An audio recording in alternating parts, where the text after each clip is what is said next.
Yan, kumusta po mga ka-chicken? So ayun, itong ating bagong libangan ngayon, ano. Nagawa ko ng punlaan dito ng dalawa, ano. So ayan, doon nagpunlaan ako dito ng mga yung okra, ano. Tsaka dito naman ay pupunla ko ring talong. So tatry natin kung okay pa ba tong medyo matagal-tagal na kasi tong buto na to eh. Tatry lang natin kung okay pa, ano. Ayan. Ito yung magandang libangan din, ano. May pakinabang din. Yan, kasi nung isang linggo pa ako nagpunla ng mga okra dito sa isang ano to. Kaya lang hindi siya nabuhay. Siguro sa katagalan na ano na yung buto. Hindi na okay yung buto. Ito tatry ko kung okay pa siya. Ayan, okra. Ayan. Pupunla muna natin para at least bago natin itanim sa ano ay yung okay na, buhay na. Kasi pagka dinirekta natin doon sa ano, doon sa pagtataniman, kinakain naman ng langgam, ano. Madalang din yung nabubuhay kaya pupunla ko muna para at least sureball na, ano. And then i-sprayin ko din naman to ng ano, insecticide para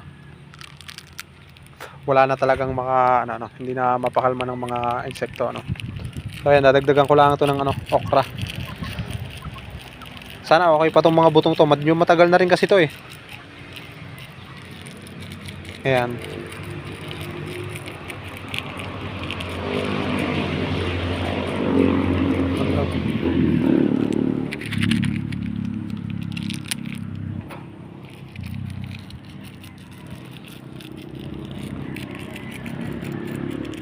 Hindi ko lang alam kung ano, limot ko na kasi kung ilang days bago to sumibol eh. Kasi nakapagtanim naman ako nito dati, kaya lang limot ko na kung ilang days. So antayin ko na lang silang sumibol, ano. Yan, bali dalawang plastic nga pala yung pinunla ko dito. Doon sa isang side na yun, puro okra lang, ano. Dito lang ako naglagay ng talong. Tatry ko lang kasi kung pwede pa. And then pagka hindi na siya pwede, bibili na naman ng bago, ano. Tagal-tagal na kasi ito eh. Ayan, tatabo na lang ng kaunti.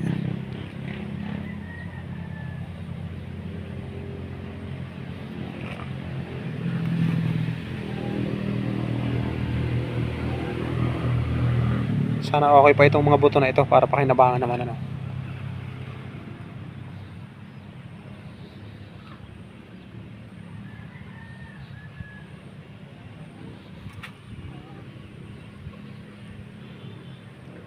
Tapos itatakluban ko na lang siya nitong kulambo para hindi makaibot ng manok. Marami kasing manok din sa aking pinagpunlang are. Itong mga alaga kong manok.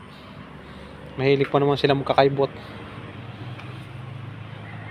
Ayan.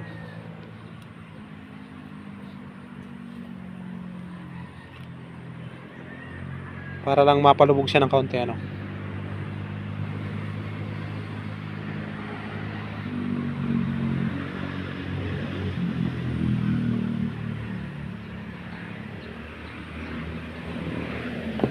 Ayan, sprayin ko na nitong insecticide, ano. Uy, tanggal.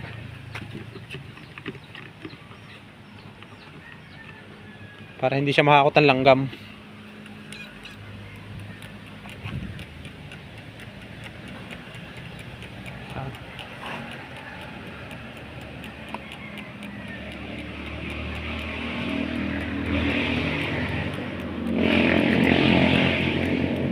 Hindi kasi ginanto, mamukatan mo walang sisibol kasi hinakot na ng langgam.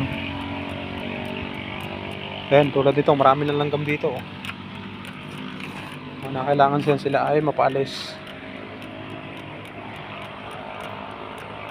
So hindi naman to masyadong matapang, ano, itong pang-spray na ito. Kasi panghalaman ito, pambugaw lang talaga ng mga ano, langgam, insekto, ano. Kaya hindi naman siya delikado. Kahit matuka ng manok, yung mga anong yan, hindi naman ito makakalason, ano. Hindi katulad ng ibang ginagamit na talagang nakakapatay ng mga hayop, ano.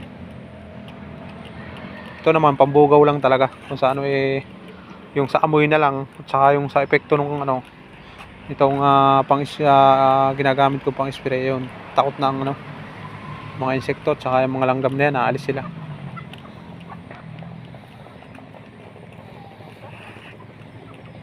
So ayan. And then pagkatapos na rin, didiligin ko lang siya ng kaunti para lang mabasa-basa So yun lang po.